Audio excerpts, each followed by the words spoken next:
Hello नमस्कार दोस्तों, कैसे हो आप सब लोग। आई होप आप सभी लोग ठीक होंगे और आप सभी लोगों के एग्जाम की तैयारी बहुत अच्छी चल रही होगी। हमारा आज का वीडियो लेने वाला है दिल्ली पुलिस कांस्टेबल 2025 की वैकेंसी के लिए तैयारी करने वाले स्टूडेंट के लिए। जैसा कि आप सभी लोगों को पता है कि मैंने एक सीरीज शुरू की है जिसमें हम दिल्ली पुलिस कांस्टेबल 2023 और 2020 की जो सभी शिफ्ट के पेपर है वो एनालाइज कर रहे हैं। हमारे इन पेपर को एनालाइज करने का उद्देश्य है जीके, क्योंकि जीके में 50 नंबर की आपकी जो जीके होती है उनमें बहुत सारे सब्जेक्ट हैं। हम साथ में कंप्यूटर के क्वेश्चन भी देख रहे हैं। तो जीके में जो सभी सब्जेक्ट हैं उनका हर शिफ्ट में कितना वेटेज रह रहा है, सभी शिफ्ट के पेपर एनालाइज करने से हमें एक आइडिया बन जाएगा कि किस सब्जेक्ट से कितने क्वेश्चन बन रहे हैं और वो कौन से इंपॉर्टेंट टॉपिक्स है जिनसे एग्जाम में सबसे ज्यादा क्वेश्चन बन रहे हैं। वो आप लोग भी साथ में नोट डाउन करते जाओ और मैं भी साथ साथ में लिख रहा हूँ। 10 से 12 शिफ्ट के पेपर एनालाइज करने के बाद में जीके के लिए एक रामबाण वीडियो लेके आऊंगा जिसमें सभी इंपॉर्टेंट सब्जेक्ट है, सब्जेक्ट वाइज आपको एक डाटा बता दूंगा कि इस सब्जेक्ट से इतने क्वेश्चन बन रहे हैं। ये सब्जेक्ट आपके लिए इंपॉर्टेंट है। जैसा कि अब तक हमने जो पढ़ा है उसमें हिस्ट्री, पॉलिटी, इकोनॉमी, ये 3 सब्जेक्ट मुझे सबसे ज़्यादा क्वेश्चन यहाँ से देखने को मिले हैं। और इसके बाद में जो इंपॉर्टेंट टॉपिक्स है उन टॉपिक वो टॉपिक भी मैं आपको बताऊंगा, मैं साथ में नोट डाउन करते जा रहा हूँ ताकि आपको लास्ट में रिवीजन करने में आसानी रहेगी। जो इंपॉर्टेंट टॉपिक है उनका बार बार रिवीजन करोगे तो आपके लिए वो उतना ही बेनिफिशियल है। तो आप लोग भी एनालाइज करते जाओ और वो सब्जेक्ट निकालो जिनमें सबसे ज्यादा क्वेश्चन बन रहे हैं, वो टॉपिक निकालो जिनमें सबसे ज्यादा एग्जाम में क्वेश्चन पूछे जा रहे हैं। तो बिना टाइम वेस्ट के शुरू करते हैं आज का पेपर। तो हमारा क्वेश्चन नंबर 1 है, द लिटिल बैलेंस पुस्तक में तुला का उपयोग करके पदार्थों के विशिष्ट गुरुत्व को ज्ञात करने की आर्किमिडीज की विधि का वर्णन किसने किया था। तो ये हो गया आपका गैलीलियो गैलीली। तो ये साइंस का क्वेश्चन है, काफी डीप से पूछा गया है। अगर कोई किसी को लगता है कि वो साइंस के क्वेश्चन सॉल्व नहीं कर पा रहा है क्योंकि काफी स्टूडेंट है जो साइंस बैकग्राउंड से नहीं है, तो आप इस तरह के क्वेश्चन है वो छोड़ सकते हो। 3 से 4 क्वेश्चन आते हैं साइंस के, वो आप लोग छोड़ सकते हो। अगला हमारा क्वेश्चन नंबर 2, मंत्री परिषद में कितने प्रकार के मंत्री होते हैं। तो ये हो गए आपके 3 प्रकार के। अगला है क्वेश्चन नंबर 3, भारतीय संविधान का निम्नलिखित में से कौन सा अनुच्छेद ग्राम पंचायतों के संगठन से संबंधित है। तो ये हो गया आपका अनुच्छेद 40। तो अब ये टॉपिक भी मैं साथ में लिख लेता हूँ। जो अनुच्छेद से आपसे आपके जो है सबसे ज्यादा क्वेश्चन बन रहे हैं, हर शिफ्ट में लगभग 1 से 2 क्वेश्चन आपको देखने को मिल रहे हैं। अगला है question number 4, half girlfriend and one Indian girl के लेखक कौन है। तो ये हो गए आपके फेमस राइटर चेतन भगत। जितने भी बुक एंड ऑथर हैं, उपन्यास वगैरह, वहां से हर पेज शिफ्ट में आपके क्वेश्चन बन रहा है। करंट अफेयर की बात अलग है, करंट की बुक भी पूछी जा रही है किसी में, तो बाकी जो पुराने फेमस उपन्यास हैं वहां से क्वेश्चन 100% बन रहे हैं। अगला हमारा क्वेश्चन नंबर 5, निम्नलिखित में से कौन सा राज्य भक्ति लोक नृत्य गंभीरा से संबंधित है। तो ये हो गया आपका पश्चिम बंगाल।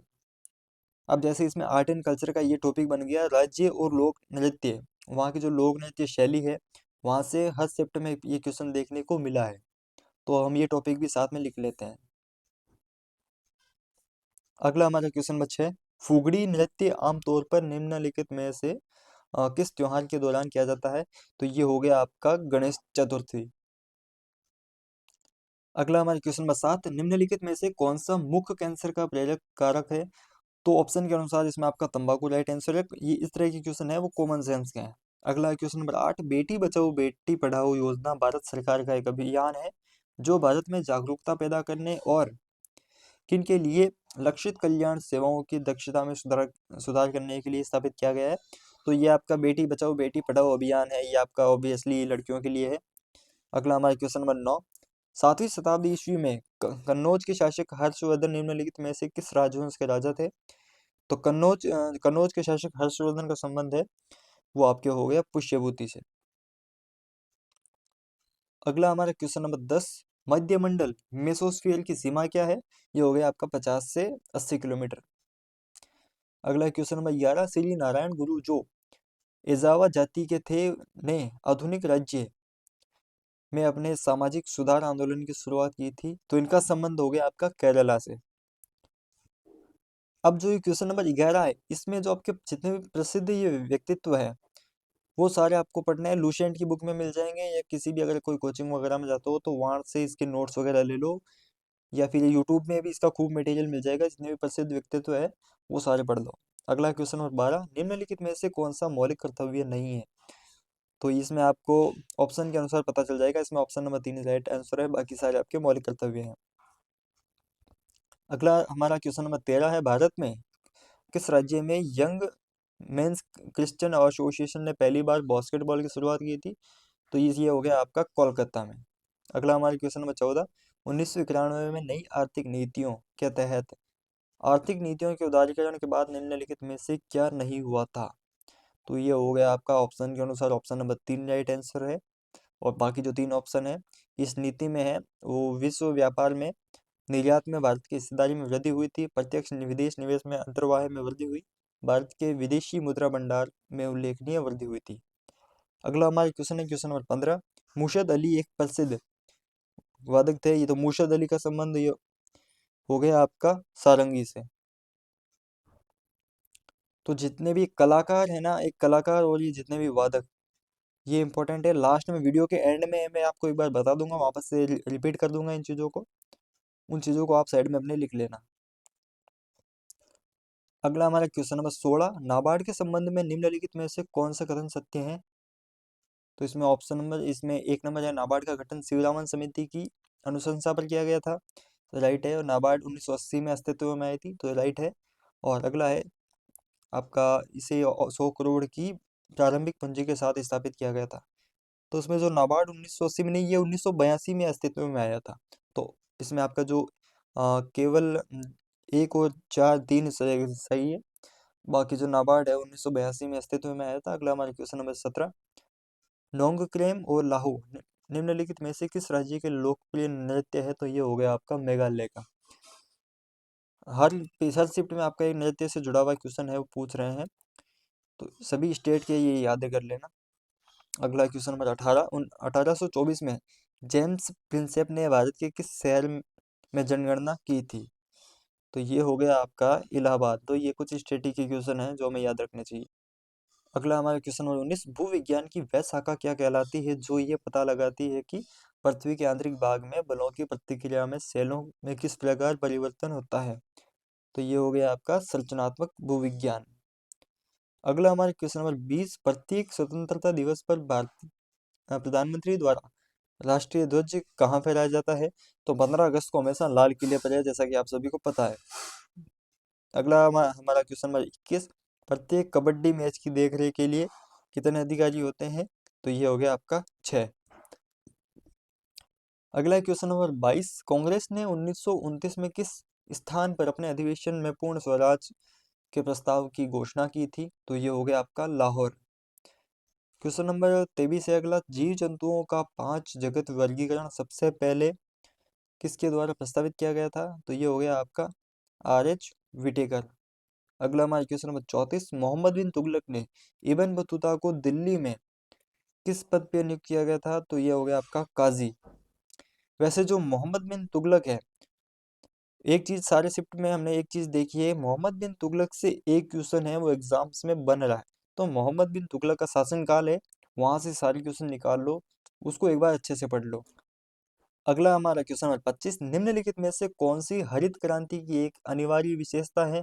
तो ये हो गया आपका HYV बीजों से फसल उत्पादकता में उल्लेखनीय वृद्धि हुई है। अगला हमारा क्वेश्चन नंबर 26, शकरकंद को पकाने के लिए कौन सा ताप स्थिर एंजाइम स्टार्च को जल्द अपघटित करता है? तो ये हो गया आपका बीटा एमिलेज। अगला क्वेश्चन नंबर 27, भगवान शिव को समर्पित नवाला का धन्यवाद महोत्सव मुख्य रूप से हिमाचल प्रदेश के किस शहर में मनाया जाता है? तो ये हो गया आपका कांगड़ा। अगला हमारा क्वेश्चन नंबर 28, तुंगभद्रा, कोयना, भीमा किस प्रायद्वीपीय नदी की मुख्य सहायक नदियां हैं? तो ये हो गई आपकी कृष्णा। अगला है क्वेश्चन नंबर 29, वैदिक काल में तक्षण शब्द का प्रयोग किसके लिए किया जाता था? तो ये हो गया आपका बढ़ई। वैसे वैदिक काल से भी हर शिफ्ट में आपके क्वेश्चन देखने को मिल रहे हैं, तो इसे भी लिख लेते हैं साइड में। अगला क्वेश्चन नंबर 30, राज्यसभा में कितने सदस्यों से अधिक नहीं होना चाहिए? तो राज्यसभा में आपके 250 सदस्यों से अधिक नहीं होना चाहिए। अगला क्वेश्चन नंबर 31, क्वेश्चन नंबर 31 में ये ऊपर लोगों की वजह से सही से दिख नहीं पा रहा है, इसमें क्या लिखा हुआ है, तो ये क्वेश्चन छोड़ देते हैं। अगला क्वेश्चन नंबर 32, निम्नलिखित में से किस अमेरिकी टेनिस खिलाड़ी ने ओपन एंड ऑटोबायोग्राफी लिखी थी? तो ये हो गया आपका आंद्रे अगासी। जितने भी फेमस पर्सन हैं, स्पोर्ट्स से जुड़े हुए हो या किसी भी अन्य क्षेत्र से, उनकी बायोग्राफी और ऑटोबायोग्राफी हर शिफ्ट में हर वीडियो में ये चीज़ बोल रहा हूँ, उनका याद कर लो। हर शिफ्ट में क्वेश्चन देखने को मिल जाए। अगला है क्वेश्चन नंबर 33। भारतीय संविधान के अनुसार निम्नलिखित में से कौन सा एक स्वतंत्र संवैधानिक निकाय नहीं है? तो जो नीति आयोग है वो स्वतंत्र निकाय नहीं है, क्यों? इसकी स्थापना हुई थी 1 जनवरी 2015 को। अगला है क्वेश्चन नंबर 34। निम्नलिखित में से किस योजना का मुख्य उद्देश्य अप्रत्याशित घटनाओं से उत्पन्न फसल हानि क्षति से पीड़ित किसानों को वित्तीय सहायता प्रदान करके कृषि क्षेत्र में स्थायी उत्पादन में सहयोग करना है? तो ये हो गया आपका फसल बीमा, प्रधानमंत्री फसल बीमा योजना। अगला क्वेश्चन नंबर 35। निम्नलिखित में से असत्य कथन की पहचान करें। तो पहला हो गया आपका हरित क्रांति के संदर्भ में HYV का अर्थ संकर उपज वाली किस्म है। जैसा कि ये क्वेश्चन, अभी ये लाइन आपने पहले भी इसी पेपर में देख ली होगी। हरित क्रांति वाला एक क्वेश्चन था उसमें, तो एक ही पेपर में सेम क्वेश्चन है, वो रिपीट हो सकते हैं, तो इसमें आपका सिर्फ एक ही कथन राइट है, पहला। अगला क्वेश्चन नंबर 36। भारत के संविधान में कौन सा अनुच्छेद कहता है कि राज्य के नीति निर्देशक सिद्धांत देश के शासन में मौलिक है और कानून बनाने में इन्हें लागू करना राज्य का कर्तव्य होगा? तो ये हो गया आपका अनुच्छेद 37। अनुच्छेद का ये इस पेपर में दूसरा क्वेश्चन है। अगला आपका क्वेश्चन नंबर 37। निम्नलिखित में से किस वर्ष में सुभाष चंद्र बोस को भारतीय स्वतंत्रता लीग के अध्यक्ष के रूप में नियुक्त किया गया था? तो ये हो गया आपका 1943 में। अगला क्वेश्चन नंबर 38। वर्ष 1961 में एक बड़ा ब्रिटिश ऑर्केस्ट्रा का संचालन करने वाले पहले भारतीय निम्नलिखित में से कौन थे? वे इजराइल फिलहार्मोनिक ऑर्केस्ट्रा के म्यूजिक डायरेक्टर ऑफ लाइफ थे। तो ये हो गया आपका जुबिन मेहता। अब इस तरह के कुछ ऐसे क्वेश्चन हैं जो ना कभी किसी ने पढ़े होंगे ना देखे होंगे, लेकिन फिर भी एग्जाम में पता नहीं कहाँ से आ जाते हैं। और अगला है क्वेश्चन नंबर 39। हुमायूं का मकबरा जो कहाँ स्थित है? सभी को पता है ये दिल्ली में स्थित है, और इसके बाद मेरी कई बार ड्यूटी भी लग चुकी है। अगला question number 40। 3000 meter steeplechase race में कुल कितने जंप होते हैं? तो 35। और मुझे भी पता नहीं ये रेस कैसे होती है, क्या होती है, इसमें कि दे रखा है। इस तरह के कुछ स्टैटिक जीके के कई बार क्वेश्चन देखने को मिल जाते हैं। अगला हमारे क्वेश्चन नंबर 41। 2011 की जनगणना के अनुसार हर शिफ्ट में यहाँ 2011 की जनगणना से क्वेश्चन बना है। जो डेली पेपर देख रहा है वो नीचे एक बार कमेंट करना। उन सभी ने ये क्वेश्चन देखा होगा और उनको भी लेवल का थोड़ा बहुत पता चलने लग गया होगा कि पेपर का लेवल है वो लगभग एक जैसा है। निम्नलिखित में से किस राज्य में देश में अनुसूचित जनजाति संख्या का प्रतिशत सबसे अधिक है? तो ये हो गया आपका मिजोरम। यानी 2011 की जनगणना है, ये भी साथ में लिख लेते हैं एक बार। लास्ट में आपको सारे टॉपिक एक बार बता दूंगा। अगला हमारे क्वेश्चन नंबर 42। नोबेल पुरस्कार विजेता अर्थशास्त्री मोहम्मद यूनुस द्वारा सूक्ष्म वित्त कार्यक्रम सबसे पहले किस दशक में बनाए गए थे? तो ये हो गया आपका 1970। अगला क्वेश्चन नंबर 43। राजस्थान राज्य में कर्तन और दहन कृषि को किस नाम से जाना जाता है? तो ये हो गया आपका वालरे। अगला क्वेश्चन नंबर 44। निम्नलिखित में से कौन अहमदाबाद में दर्पण एकेडमी ऑफ परफॉर्मिंग आर्ट्स के संस्थापक और निर्देशक थे, जो छात्रों को नृत्य नाटक संगीत और कठपुतली में प्रशिक्षित करता है? तो ये हो गया आपका मृणालिनी साराभाई।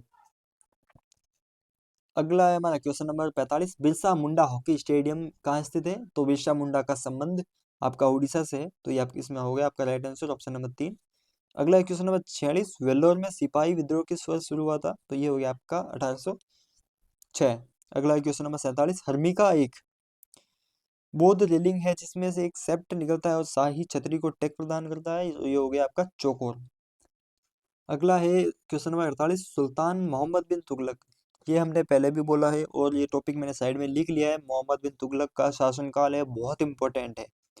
ने सुल्तान मोहम्मद बिन तुगलक ने किसे, जो एक शराब बनाने वाला था, को दिल्ली सल्तनत में एक उच्च प्रशासनिक पद पर नियुक्त किया था? वो था अजीज खुमार। Question number 49। शिक्षाकर्मी पहल और लोक जुम्बिश कार्यक्रम ऐसी योजनाएं जिन्होंने भारत में किस राज्य की साक्षरता दर बढ़ाने में सहायता की? तो ये हो गया आपका राजस्थान। अगला हमारा क्वेश्चन नंबर 50। भारत के उपराष्ट्रपति का चुनाव एक निर्वाचक मंडल के द्वारा किया जाता है जिसमें है किसके सदस्य वो शामिल होते हैं? तो संसद के दोनों सदन हैं, उनके सदस्य शामिल होते हैं।